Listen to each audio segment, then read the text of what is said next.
કારેલીબાગમાં પાલિકાના બેદરકારીનું ભોગ બન્યું મૂંગું પ્રાણી।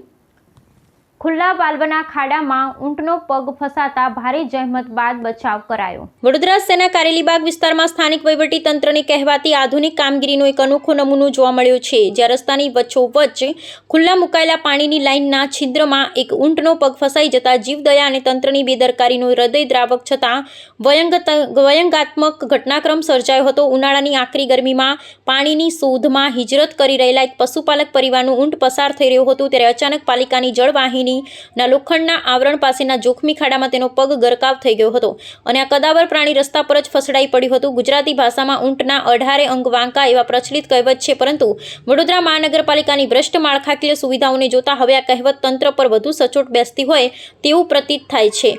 માર્ગ પરથી પસાર થતી ઊંટ લારીના આ મૂંગા પ્રાણીએ મહાનગરપાલિકાના વિકાસના દાવાઓની પોલ ખોલી નાખી હતી। પીડાથી તરફડતા પશુને જોઈ પશુપાલક અને સ્થાનિક નાગરિકોના જીવ તાળવે ચોંટી ગયા હતા।